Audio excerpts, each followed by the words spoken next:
The console wars is over because, as you probably already know, on the PlayStation account, Halo campaign evolved. Halo is coming to PlayStation. It's the remake of the first campaign. They're adding 4-player co-op, split screen on console.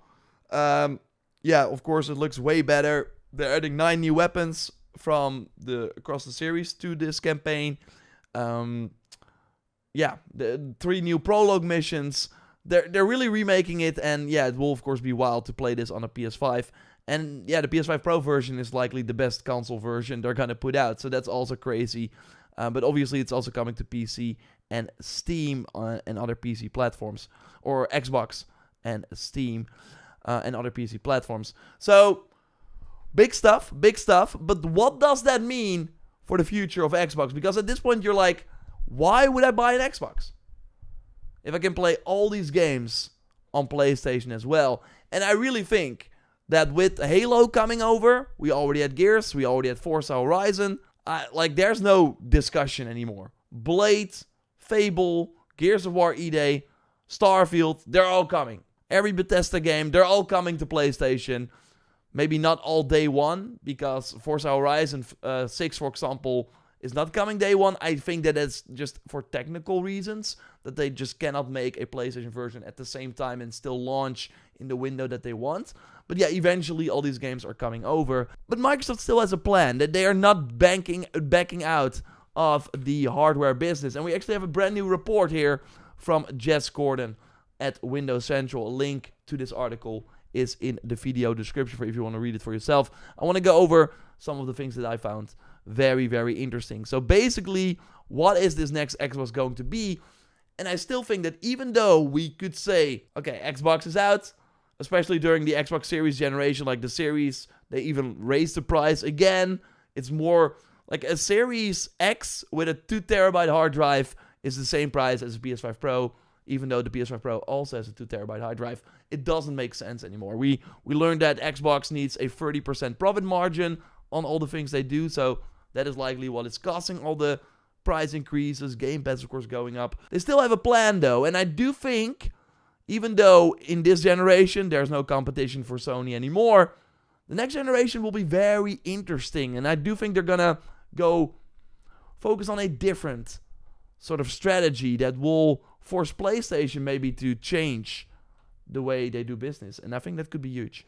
So yeah, as many of us have to come to expect, the next Xbox will indeed run a full-bore Windows with a TV-optimized console-style experience layered on top. I'm told that Microsoft still plans to make its own Xbox handheld eventually along the lines of the new plans, because of course right now, and I'm gonna grab it real fast, they of course did the Xbox ROG LIX.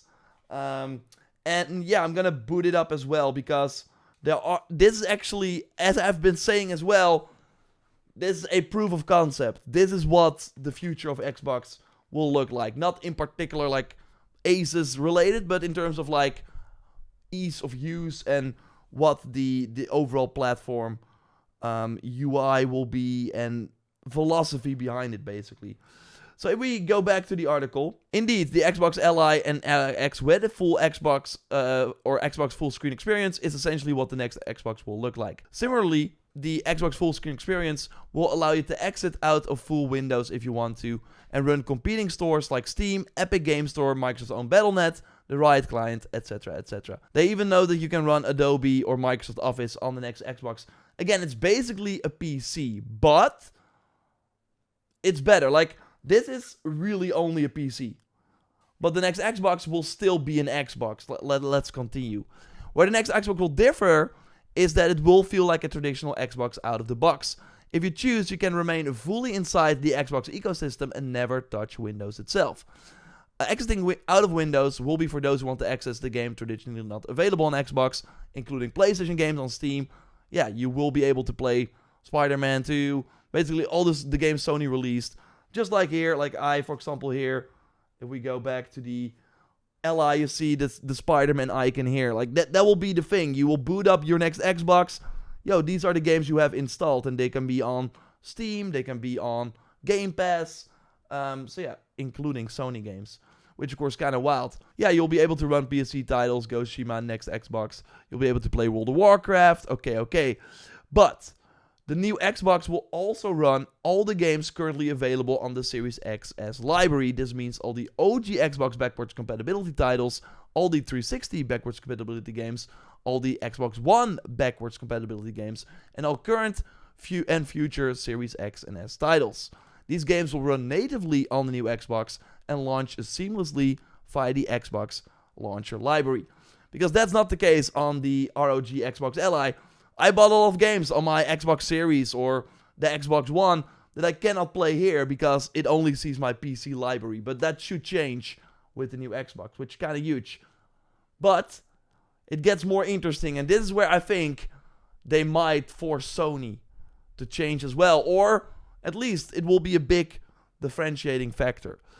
So yeah, they say, okay, it's still, like, it is a PC, but they will fix things like compiling shaders. I'm a console gamer when I sometimes boot up a PC, and I'm like, what am I waiting for? They're compiling shaders for like 2 minutes every time I boot up the game. That's weird. Should not be on the next Xbox. Right now, I'm told the current plan for the next Xbox specifically is to have no paywall for multiplayer. It wouldn't make a lick of sense for a PC to have paid multiplayer, particularly since it would create a strong incentive for players to simply install Steam instead of use the Xbox ecosystem on the device for online games.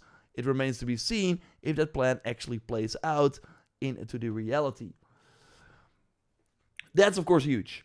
If you have 2 new consoles coming into the market, and on one you don't have to pay for online, and for the other on PlayStation, like, Sony is not going to drop that requirement.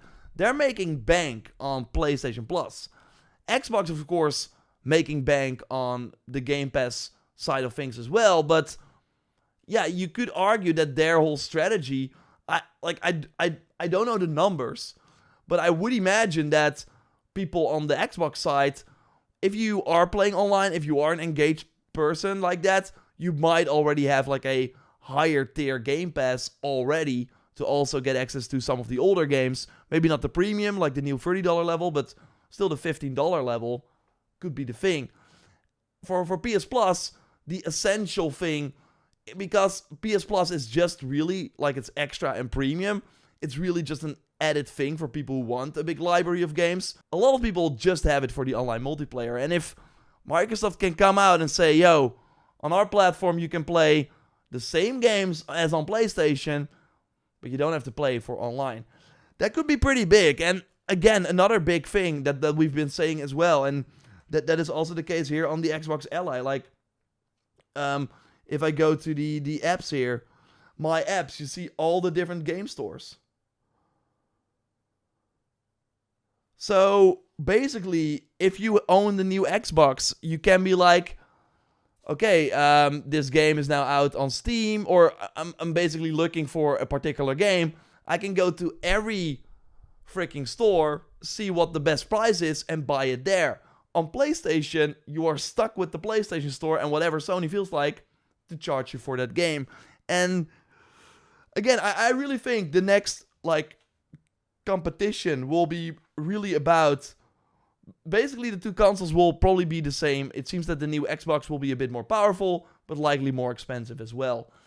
But if, yeah, you give more freedom to people on the Xbox, that might push some people over. On the other hand, though, Xbox, like the brand name, it's not great. PlayStation will still have exclusives. So you will, if you want to play the new Spider-Man, the new God of War, you will still need the PlayStation 6. Xbox might get those games, but then a year later, of course, through Steam. I don't know, man. It's gonna be fascinating. You would also think that if these games can be bought through Steam on the next Xbox, why not make an Xbox version if you are Sony, right? At one point. But that's a different discussion. So yeah, I think it's gonna be fascinating, and it's, I think, good for the industry and good for the consumers that Xbox will then allow more freedom on their platform. And again, I really think they will put a spotlight on how walled off Sony is. They're like, you can buy your games, your whole Steam library works here, your whole Epic Game Store library. All the games that Epic Game Store gives away for free, you can play them on the next Xbox. Over on the Sony side, you're maybe the cost of entry into the PlayStation ecosystem will be less because the PS6 will be cheaper than the next Xbox. But once you are in the ecosystem, you'll be spending way, way more. And that is essentially how Sony makes a lot of money. And for Microsoft, yeah, they just want you in the Windows ecosystem. Because even if they give all the apps, like even if you can play all your Steam games, you're still, every time you boot up the Xbox, reminded of all the Game Pass deals they have and other games they can still like directly communicate to you. So that's why I think it's still valuable for them. So yeah, I really think the next generation will not be about graphics. Yeah, it will still be about the games. Sony will have games you cannot play on Xbox, and in the end, it is about the games.